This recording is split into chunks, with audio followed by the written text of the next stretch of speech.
Hello and welcome back to the David67's Celtic News YouTube channel. Today's morning video going to be a preview of tomorrow's important game against Hearts at Tynecastle. Game we obviously really need to win to maintain the pressure on our big rivals. Just like last weekend, we could be going into the game 2 points behind, 3 points behind, or 5 points behind, depending how they do against Motherwell this afternoon. Today's video going to be a wee bit of stats. I'm going to also show you the goals and some highlights from both the 4-1 win at Tynecastle last year and the very disappointing 2-0 loss at Celtic Park, and try to point out a few areas where Celtic got it wrong against Hearts in the second match, and the areas where Celtic got it right in both matches. Just in the second match, they didn't take their chances and so ended up losing 2-0. So we'll finish off that wee bit there. We'll pop in the video highlights of the most recent match, the 2-0 loss. We'll have a wee chat regarding that video, and then we'll do the video highlights of the second match, which was the 4-1 win from last season, where Celtic played, I thought, very, very well, took their chances, created a lot of chances, and played exactly the way they need to beat Hearts tomorrow.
think it's quite an interesting match. It shows to me that Hearts are vulnerable down the right side and the left side.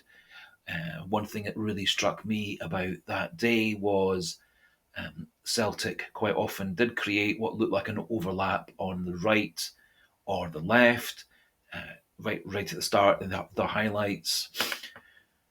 Got two Celtic players out wide on the right, nice big space to go into behind the Hearts defence, except Celtic chose, as they so often do when they're not playing so well, they went lateral, sideways, sideways, sideways, back a bit, back and forward, and then Taylor tried a long shot that was well saved by the Hearts goalkeeper, Xander Clark.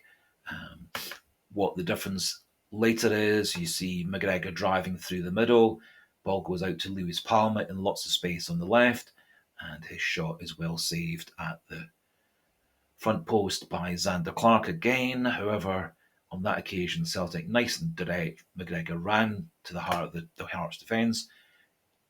Hearts players are all too much in the middle, and we switched the ball quickly out to the left. Lewis Palmer did have a good shot, but probably should have scored, but it was well saved by Clark. Later in the game, ball over the top. Kyogo runs onto that, big space behind the defence.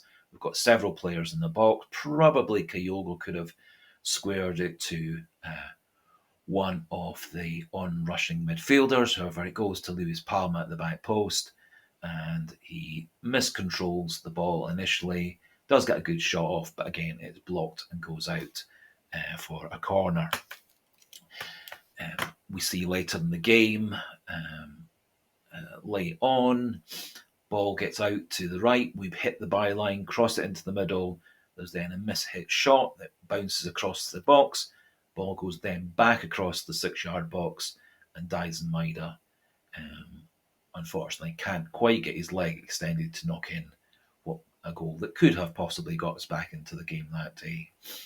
And that contrasts with a similar goal in the 4-1 win. Same sort of thing. Ball ends up on the right-hand side. Ball goes across the 6-yard box, but this time Dyson Maida gets himself in front of the defender to knock it in from 2 yards. So I think the keys for Celtic on the attack are going to be direct, keep the ball going forward, exploit the space in behind on the right and the left. So it's going to be a question of probably Yang and Alistair Johnston doing 1-2-3s to create that half yard for Yang or Johnston to swing the ball across the box to Ida, O'Reilly, Maeda, and whoever else is playing the second midfielder role, be it McGregor, Bernardo, or somebody else, depending on McGregor's fitness.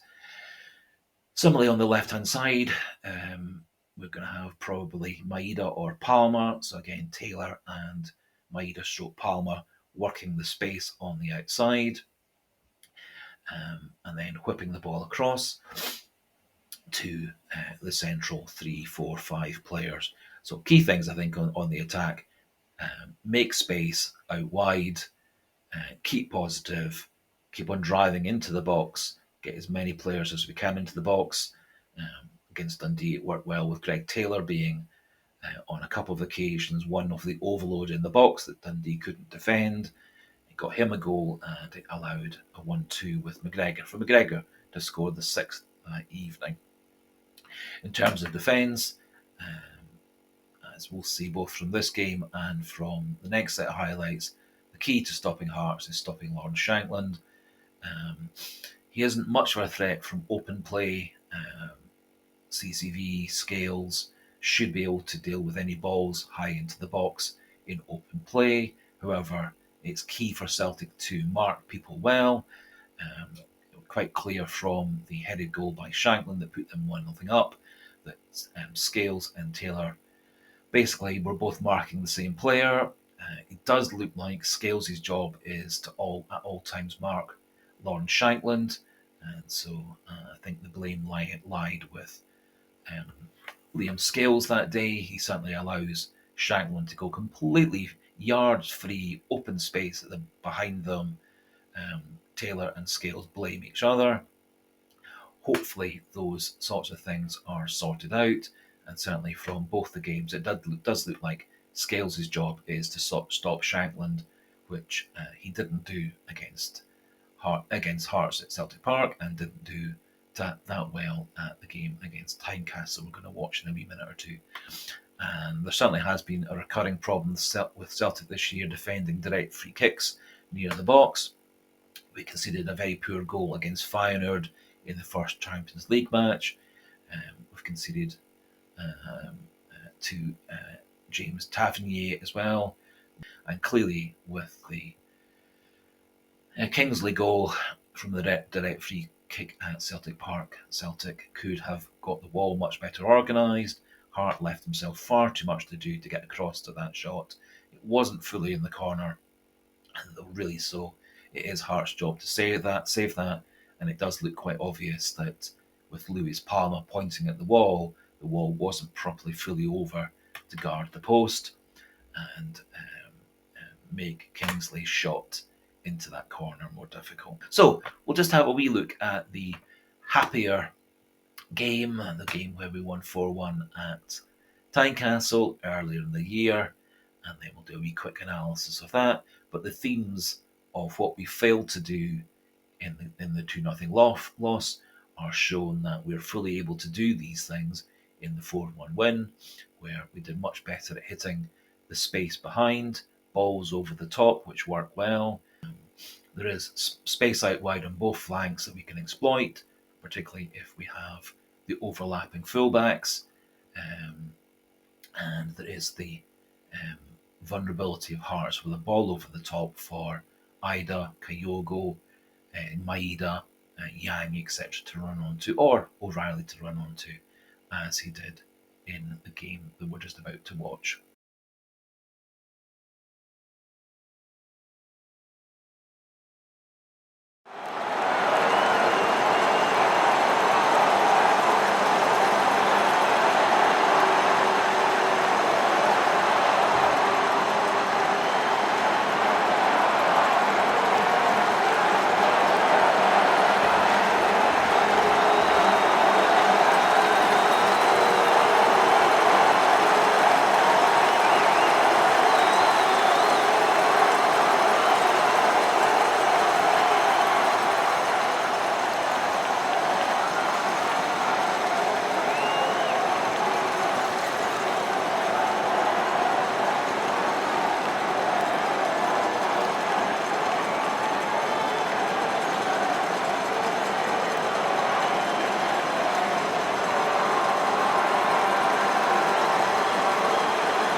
Great, so that was the highlights of the 4-1 win at Tynecastle, so the corresponding fixture early in the year. I think what we can see from those highlights is all the things that Celtic didn't do in the 2-0 loss at Celtic Park that they achieved very well at Tynecastle a couple of months earlier.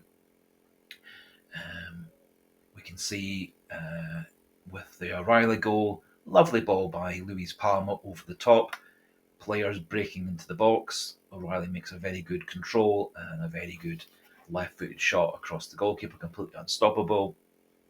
Key things with that: space on the left, good quick delivery, Hearts aren't properly organised, lots of players getting into the box and finishing the shot well.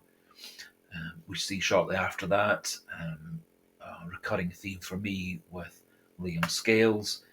He doesn't have enough pace to give any strikers a start. He has to have a few yards extra space to start for him to catch up with the player or to get to the ball before. He and Shanklin pretty much start eeksy peeksy. Shanklin beats him. Scales hasn't got the strength to tackle him. The ball Shanklin gets into the box, and Joe Hart makes a very good save at the front post. Whether Celtic can in some way get CCV marking Shanklin rather than Scales, I don't know. More of a man marking situation.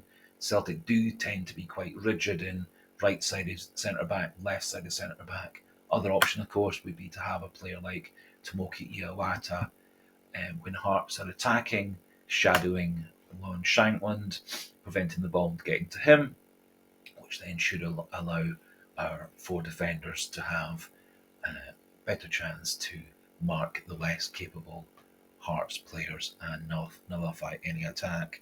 We see that with the Hearts goal later on in the match, which brought them back to 3-1. Scales has given Shankland 3 or 4 yards of open space. Shankland does control the ball well, turns well, but Scales has not closed them down nearly well enough. And Shanklin uses Scales kind of as a wall to curl the ball round, and Joe Hart really had no chance for that. But again, it's another example of Liam Scales not really being able to mark Lawrence Shankland, giving him too much time, too much space to make a finish. Admittedly, a very good finish, a very skillful finish. However, Scales needs to be so much closer to Shankland and also closing down that space when he hasn't got close enough initially. Second goal, again, another example of lots of nice space on the right-hand side. In this case, Matt O'Reilly then exploits that space. Nice ball into the box for Rio Atati. We've got players in the box. Daisen Maida coming in from the back post, beats the defender and gets the ball in from 2 yards, which of course he didn't manage to do last weekend at Motherwell and didn't manage to do in the 2-0 loss at Celtic Park. However, hopefully the Dundee goal has given Maida more confidence for his finishing. We see the penalty, again, ball over the top, lots and lots of space on Hart's left, our right. Kyogo gets fouled in the box. Unfortunately, Rio Hitati misses the penalty. Hopefully, if we get a penalty tomorrow, Adam Ida will keep up his perfect record. Goal number 3, again, tons of space down the left-hand side. Nice quick ball into the box. Several players in the box for Celtic, and in this case, Kyogo. Brilliant finish. Fourth goal, pretty much a carbon copy of that. Again, tons of space down our left, their right. Quick ball in from out wide. Ball goes to O at the back post. He has a couple of block shots, and then Tomoki Iwata scored his first competitive Celtic goal with an absolutely brilliant shot into the top corner to finish the game 4-1. So I think those two games show Hearts are vulnerable out wide. They leave a lot of space to be exploited behind the right back and behind the left back. They tend to congregate too many players in the box. So we need to have overloads with the fullbacks and the wide players on the right and the left, or exploiting a player such as Maeda or Yang or Ida running into that space behind, and we've got to get 3, 4 other players in the box to support Ida for that cross that comes in, so that the extra Hearts defenders are equalised or outnumbered by attackers. And we've got to work out how to nullify and mark Shanklin out the game. And do feel free to pop your own comments regarding the analysis of those two games and how you think Celtic have the chances to beat Hearts tomorrow. Going to predict a 3-1 victory for Celtic tomorrow. I think we're going to go into this match full of confidence. I think we need to make a good start to the game, get on top, keep ourselves on top, don't let Hearts back into the game, much like we did against Hearts the last time at Tynecastle, which ended up a 4-1 win. And take your chances, which is what cost us so much in the follow-up fixture at Celtic Park a couple of months later when we lost 2-0. In terms of the lineup, I think lineup's pretty clear, apart from Callum McGregor. Haven't seen any update as to whether his scan has shown an injury that will keep him out of the game on Sunday. So still waiting for confirmation of what's happened with McGregor, but my predicted lineup is under the assumption that McGregor is fit, and if not, I'll pop in another player to replace him. So my prediction is Hart in goal, Johnston at right back, Carter Vickers and Scales as centre backs, Greg Taylor on the left, Tomoki Iwata playing in the number 6 role. In central midfield, we're going to have Matt O'Reilly and Callum McGregor stroke Paulo Bernardo. I think it's too early to throw in Daniel Kelly for our first team fixture of this importance, but certainly it's very useful to have him on the bench. That Paulo Bernardo is fully able to play that role of central midfielder and able to push himself forward into the box, and he has shown himself to be a good finisher with his goals against Dundee on Boxing Day and a couple of days later against Rangers in the game just before New Year. I think on the left we'll have Dyson Maeda, and on the right obviously Yang, and through the middle Adam Ida. That means we do have players potentially to come off the bench, such as Kyogo and Palma and Odin Thiago Holm. I guess Stephen Welsh will be on the bench as the backup central defender, Ralston as the backup fullback, and potentially either Kelly or Vata or depending on what the lineup on the bench is. I would be quite disappointed if we see Nicholas Kuhn on the bench, as he has been useless, and I think probably needs a few weeks in training with Celtic's players and coaches to get into the full swing of playing for the club.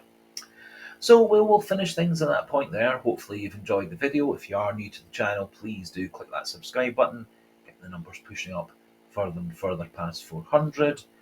Please do click that like button, and as always, do feel free to pop your comments in the comment section and I'll do my best to reply to them. As things stand, not planning to do a Sunday morning video prior to the game on TV, and depending on time and how the game has gone, may do a review video in the evening, but we'll definitely do a detailed review video on Monday morning alongside a separate video reviewing the women's match against Partick Thistle tomorrow. So, thanks for listening and watching this morning. Goodbye. Good luck, Celtic, in your game tomorrow against Hearts. And hail, hail.